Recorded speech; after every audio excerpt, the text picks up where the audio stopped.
അച്ഛൻ എന്നെ ഒരിക്കലും ആരുടെടുത്തലും റെക്കമെൻഡ് ചെയ്യുകയൊന്നും ചെയ്തില്ല. എനിക്ക് അച്ഛൻ അങ്ങനെ ചെയ്യുന്നത് എനിക്ക് ഇഷ്ടമായിരുന്നില്ല. എനിക്ക് വേണ്ടി ഒരാൾ റെക്കമെൻഡ് ചെയ്യുന്നത്, പ്രത്യേകിച്ച് എൻ്റെ അച്ഛൻ അങ്ങനെ ചെയ്യുന്നത് എനിക്ക് ഒട്ടും ഇഷ്ടമുള്ളൊരു കാര്യമല്ല. ഞാൻ അങ്ങനെ ഒരാളെ പോയി സഹായം ചോദിച്ച് എന്നെ ഒരു പടത്തിലെടുക്കുക, പടത്തിൽ നിന്നല്ല എന്ത് കാര്യത്തിനാണെങ്കിലും എനിക്ക് അവിടെ ഒരു പരിഗണന തരുമെന്ന് ചോദിക്കുന്നത് എനിക്ക് ഇഷ്ടം, എൻ്റെ സ്വഭാവത്തിലുള്ളൊരു കാര്യമല്ല അത്. പക്ഷെ അച്ഛൻ എന്നെ ഈ സിനിമയുടെ കാര്യത്തിലാണെങ്കിലും എനിക്ക് സിനിമയിൽ അഭിനയിക്കണം എന്നുള്ള ആഗ്രഹം പറഞ്ഞപ്പോഴും ഈ പറയുന്ന പോലെ എന്നെ എങ്ങനെയാണ് അഭിനയിക്കേണ്ടത്, അല്ലെങ്കിൽ സ്ക്രിപ്റ്റ് വായിക്കാൻ മോഡുലേഷനെ പറ്റി അതിനെയൊക്കെ എനിക്ക് എന്നെ പഠിപ്പിച്ചിട്ടുണ്ട്. അതുപോലെ അതിന് വേണ്ടിയിട്ടുള്ള ഞാൻ VFX പഠിക്കാൻ പോയി, എഡിറ്റിംഗ് പഠിക്കാൻ പോയി. അപ്പോൾ അതൊക്കെ പോയപ്പോഴും അതൊക്കെ അച്ഛൻ തന്നെ പറഞ്ഞിട്ടാണ്. എനിക്ക് ആദ്യം താല്പര്യം ഇല്ലായിരുന്നു പഠിക്കാൻ, പക്ഷേ പഠിച്ചു കഴിഞ്ഞപ്പോഴാണ് ചേട്ടാ ഇതിൻ്റെ ഗുണം എനിക്ക് പിന്നെ മനസ്സിലായത്. അപ്പോൾ അങ്ങനെയൊക്കെ അച്ഛൻ ചെയ്യിപ്പിച്ചിട്ടുണ്ടെന്നല്ലാതെ ഒരിക്കലും ഒരു റെക്കമെൻഡേഷനായിട്ടോ ഒരിക്കലും ചാൻസ് ചോദിക്കുക അങ്ങനെയാണെന്നുണ്ടെങ്കിൽ എനിക്ക് നേരത്തെ കയറാറുണ്ടല്ലോ.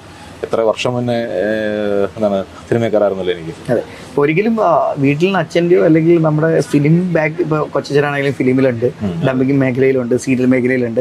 അപ്പോൾ ആ ഒരു സിനിമയിലുണ്ട് അദ്ദേഹമുണ്ട്. അപ്പോൾ അദ്ദേഹത്തിൻ്റെ ഒന്നും അവരുടെ ആരുടെയും ഒരു സഹായം ഇല്ലാതെ തന്നെയാണ് എൻട്രി വരുന്നത്. അപ്പോൾ പിന്നെ നെപ്പോട്ടിസം എന്ന് പറയുന്ന വാക്കിന് അവിടെ അർത്ഥമില്ല.